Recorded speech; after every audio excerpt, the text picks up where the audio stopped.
그날 저는 타오르는 불 속에서 다시 태어났습니다. 68년의 삶이 전부 불행이라고 생각했는데 그 순간 아이슬란드의 화산 분화구 앞에서 모든 것이 뒤바뀌었죠. 수많은 남성들의 뜨거운 열기, 그리고 임신까지. 그곳에서 저는 불의 여신이 되었습니다. 본격적으로 이야기를 시작하기 전 구독과 좋아요 부탁드립니다. 안녕하세요. 제 이름은 박말선, 올해 68입니다. 서울 노원구의 오래된 반지하 단칸방에서 혼자 살았어요. 천장은 곰팡이 자국으로 얼룩졌고 창문이라곤 길가 배수구와 맞닿은 쪽창 하나뿐. 겨울엔 가스비가 무서워 전기장판 하나에 의지했고, 여름엔 숨이 막힐 듯한 열기 속에서 중고 선풍기 바람만 바라보다 잠든 날이 허다했죠.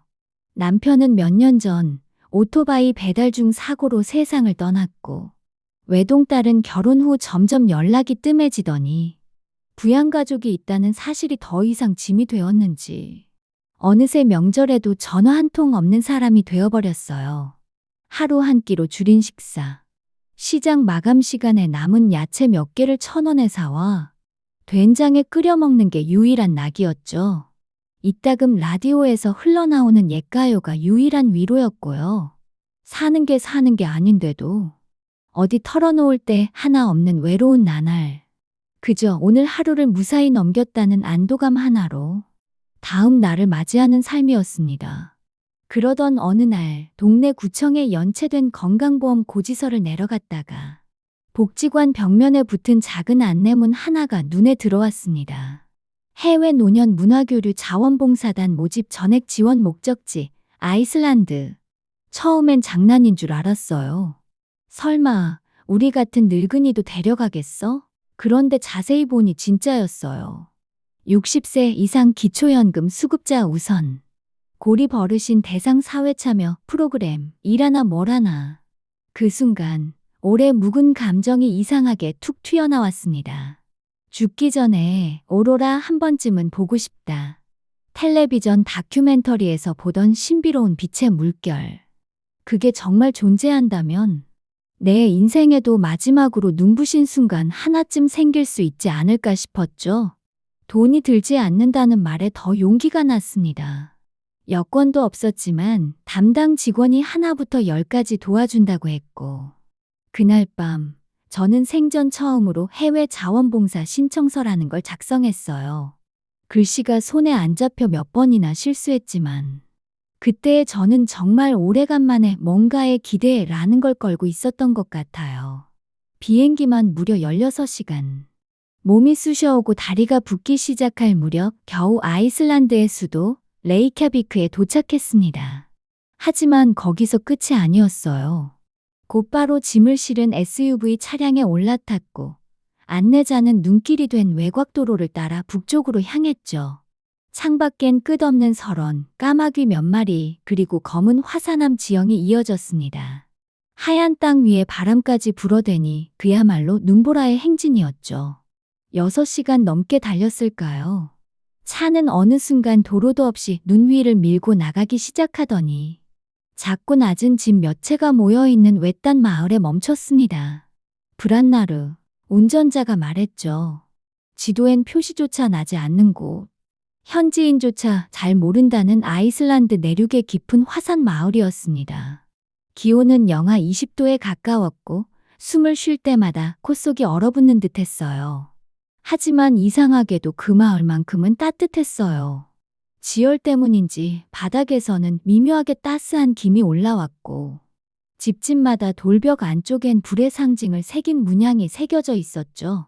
어르신들끼리 눈썰매도 타고 현지 전통 스튜도 배워 먹었어요. 둘째 날이었어요. 지역 미관 정리라는 이름으로 우리는 마을 외곽의 화산지형 주변 눈을 치우고 있었죠. 화산재가 쌓인 낡은 돌담 근처에서 저는 우연히 한 갈림길을 발견했어요. 눈발은 점점 거세지고 함께 있던 팀원들은 어느새 시야에서 사라졌죠. 저쪽이었던가. 잠시 방향을 잘못 잡은 줄 알았는데 되돌아가려던 길은 눈에 덮여 흔적조차 없어졌고 비상용 연락기기마저 방전되어 꺼져 있었어요. 그때부터였어요. 알 수 없는 바람이 마치 속삭이듯 제 귓가를 간지리더니 몸이 이끌리듯 붉게 물든 협곡 쪽으로 발걸음이 향하기 시작했죠.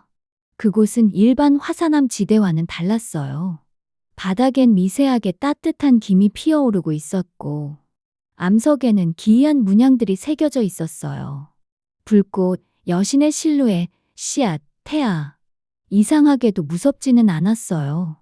오히려 아주 오랜 시간 동안 저를 기다려온 공간처럼 그 붉은 협곡 안 깊숙이 용암이 식어 생긴 틈으로 몸을 밀어 넣었습니다. 그리고 그 순간 바위 틈 너머에서 반짝이는 붉은 수정 하나가 제 발끝에 채였고 같은 순간 제 몸을 중심으로 바람이 한 바퀴 회오리치듯 휘감더니 머릿속에서 누군가의 말이 들려왔어요. 돌아왔구나, 불의 여신이여. 눈앞이 새하얘지며 저는 그대로 정신을 잃었습니다. 눈을 떴을 땐 희미한 붉은 빛이 내 눈을 스쳤어요. 동굴처럼 생긴 협곡 틈 위로 하늘에서 한 줄기 빛이 곱게 내려오고 있었죠. 내 몸은 아직 바위 틈 위에 누워 있었고 발밑의 땅은 마치 숨 쉬듯 희미하게 붉은 기운을 내뿜으며 은은히 타오르고 있었어요. 그 빛 속에서 검은 망토를 휘날리며 서서히 모습을 드러내는 사람들이 보였어요. 하나, 둘, 바위 뒤에서 나오더니 제 앞에서 모두 무릎을 꿇었죠. 그들의 눈빛은 공포도 경계도 없었어요. 오히려 오랜 기다림 끝에 마침내 눈앞에 나타난 신성한 존재를 보는 듯한 경외심으로 가득 차 있었어요. 그리고 그중 가장 연장자로 보이는 노인이 손을 떨며 조심스럽게 제게 다가와 말했죠. 엘다린, 불의 여신이시여. 드디어 우리 곁으로 돌아오셨군요. 순간 저는 말문이 막혔어요. 심장이 천천히 두근거리다. 그 말 한마디에 미친 듯 요동치기 시작했죠. 저는 그런 존재가 아니에요. 단지 길을 잃었을 뿐이에요. 입술이 떨려 나오지도 않는 그 말을 속으로만 되뇌는 사이 그들은 제 손을 조심스레 감싸 쥐더니 깊은 동굴 벽 한쪽의 비밀스러운 통로로 저를 이끌었어요. 그 통로는 작고 미끄러웠지만 바닥은 따뜻했고 벽엔 온통 불꽃 문양과 기이한 상형 문자들로 가득했어요. 그들은 말했죠. 이 길은 오직 여신의 귀환 때만 열립니다. 그 순간 알 수 없는 전율이 제 등을 타고 흘렀어요. 마치 정말 오래 전부터 무언가가 여기까지 오라고 손짓해온 듯한 느낌이었죠. 그 통로 끝, 화산의 기운이 감도는 조용한 마을의 입구에 이르렀을 땐 이미 10명 넘는 사람들이 횃불을 들고 기다리고 있었습니다. 그리고 그들은 입을 모아 읊조렸죠. 엘다린께서 돌아오셨다. 불의 전기를 품으신 어머니께서 그때까지도 전 믿을 수 없었지만 제 가슴 속 어디에선가 이상하게 그 말이 거짓이 아니라는 직감이 피어나기 시작했어요. 그 마을은 내가 알던 세상과 완전히 달랐습니다. 높은 나무와 화산 바위로 둘러싸인 채 외부와 완전히 단절된 듯한 공간. 그리고 그 안에는 놀랍게도 단 한 명의 여성도 없었죠. 어디를 둘러봐도 아이도 여성도 없었습니다. 오직 20대에서 30대 사이로 보이는 건장한 남성들만이 존재했어요. 그들의 눈빛은 경계도 호기심도 아닌 마치 오래된 믿음 속에서 벗어나온 전설 속 존재를 보는 듯한 경외심으로 가득 차 있었습니다. 그 순간 마을 중심부의 제단 앞에서 가장 나이가 있어 보이는 청년 하나가 제게 다가와 말했어요. 그가 바로 부족장이자 마을의 영적 지도자인 에이나르였습니다. 에이나르는 부드러운 눈빛으로 말했죠.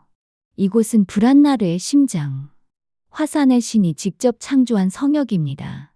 우리는 오랜 세월 신의 불꽃을 지켜온 존재들이죠. 그리고 10년 전 불의 여신께서 이 마을을 떠나신 후 불꽃은 점점 꺼지고 있었습니다. 그는 손을 들어 마을 중심에 있는 커다란 화염 재단을 가리켰어요.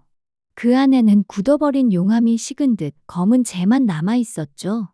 전설에 따르면 불의 여신은 하늘에서 내려와 10년에 한 번 이 마을의 불꽃을 다시 일깨워야 합니다.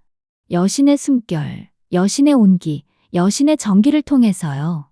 저는 믿기지 않는다는 듯 고개를 저었지만 에이나르의 말은 계속됐습니다. 그리고 오늘 당신께서 그 예언대로 하늘에서 떨어졌습니다. 하늘의 불빛 속 죽음에서 깨어난 여신이 다시 불꽃을 품게 될 것이다. 당신은 바로 그 징표입니다. 청년들은 모두 무릎을 꿇고 왼손을 가슴에 오른손을 이마에 얹으며 신의 문구처럼 그 예언을 읊었어요.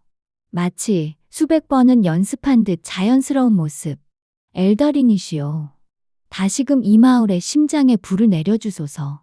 그들의 얼굴엔 눈물까지 맺혀 있었고 나는 도망칠 수도 부정할 수도 없는 감정에 휩싸였어요. 어쩌면 이 모든 일이 내게 마지막으로 주어진 어떤 운명 같은 일은 아닐까? 그들은 제가 도착한 순간부터 마을의 전통인 불의 의식을 준비하기 시작했습니다. 그날 밤 분화구 가장자리에 세워진 돌제단 주위로 작은 횃불들이 하나둘 밝혀졌습니다. 바람은 뜨겁고도 고요했으며 붉은 용암의 숨결이 제 발끝을 간지렸죠. 12명의 전사들은 붉은 천으로 허리만을 두른 채 제 주변의 원을 그리며 천천히 돌기 시작했어요. 그들의 눈빛은 흔들림 없이 맑았고 동작 하나하나엔 정중한 기도가 담겨 있었습니다. 북이 울렸고 첫 번째 전사가 제게 다가왔습니다. 그는 조심스럽게 제 손을 잡고 뜨거운 숨을 내쉬며 제 이마 위에 붉은 점토를 찍었어요. 그 점토는 화산의 재와 사원의 향을 섞어 만든 신성한 것이라 했죠. 그의 손이 이마에서 그리고 어깨로 부드럽게 스쳐 내려올 때 피부는 마치 오랜 겨울 끝에 처음 맞는 햇살처럼 서서히 녹아내렸습니다. 다음 전사는 두 손을 모아 제 가슴 앞에 내밀고 묵직한 저음의 기도문을 읊조렸습니다. 기도가 끝난 뒤 그는 제 손등에 입술을 살짝 댔고 그 미묘한 온기는 손끝을 넘어 가슴속 깊은 곳까지 전해졌어요. 그들은 돌아가며 하나씩 나의 어깨에 손을 얹고 등 뒤를 감싸고 머리 위에 따뜻한 천을 덮어주었습니다. 그 모든 행위는 마치 잊고 있던 존재로서의 나를 다시 깨우는 의식 같았죠. 어느 순간 내 숨결이 조금씩 달라졌고 가슴 아래에서부터 올라오는 이상한 떨림에 나는 입술을 깨물며 그저 두 눈을 감을 수밖에 없었습니다. 모두가 보는 앞에서 수치스러울 법도 하지만 저는 오히려 그들의 행위에서 경건함을 느꼈습니다. 그들의 손은 거칠지 않았고 그저 온기를 전하는 그릇 같았으며 그날의 불의 숨결은 마치 사라졌던 나를 다시 불러낸 듯 내 안의 생명을 흔들어 깨우기 시작했죠. 그리고 그 의식은 하루로 끝나지 않았습니다. 매일 밤 그들의 손끝, 숨결, 노래는 내 몸에 새겨졌고 나는 점점 이 마을의 불꽃이 되어갔습니다. 며칠이 흐르며 제 몸엔 작고도 분명한 변화가 시작됐어요. 가슴께가 자주 뜨거워지고 평소 잘 먹던 음식이 입에 닿기도 전에 거슬렸죠. 밤마다 왠지 모르게 가슴이 뛰고 한밤중에 이유 없이 눈을 떴을 땐 마치 배의 안쪽에서 뭔가 꿈틀거리는 듯한 기분이 들기도 했습니다. 이건 단순한 착각이 아닐지도 몰라.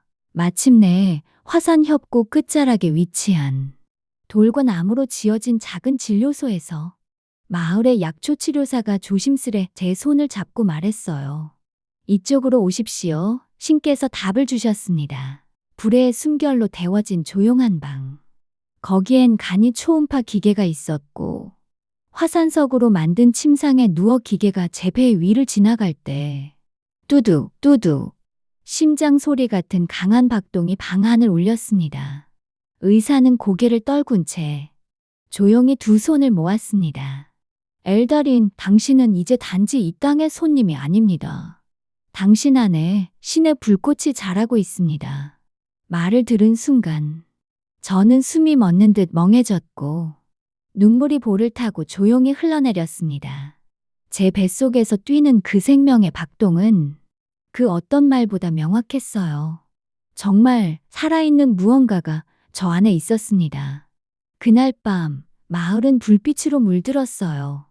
전사들은 손에 불꽃이 타오르는 붉은 횃불을 들고 저를 둘러싸며 하나씩 제 배 위에 손을 올리고 기도문을 읊조렸습니다. 이 아이는 화산의 심정, 세상의 균형을 다시 맞출 생명의 불꽃이 옵니다. 그리고 한 명의 전사가 조심스레 무릎을 꿇고 제 배에 입을 맞추며 이렇게 속삭였습니다.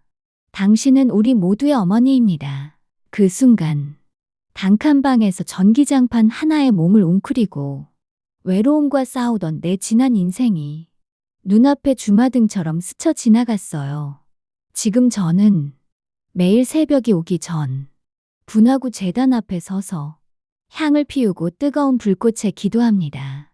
이 작은 생명이 세상에 나와 이 마을의 빛을 되찾아 주기를, 그리고 나 역시 마지막 순간까지 누군가의 의미로 살아가기를. 서울 변두리에서 삶을 포기했던 제가 이제는 대지와 불의 신이 선택한 여신으로 새 생명을 품고 살아가고 있어요. 인생이란 끝인 줄 알았던 지점에서 가장 찬란한 시작을 맞이하는 것인지도 모릅니다. 그 불꽃은 가장 어두운 밤에도 타오르며 우리를 다시 일으켜 세워주니까요. 불꽃은 꺼지지 않습니다. 우린 다시 타오를 수 있습니다.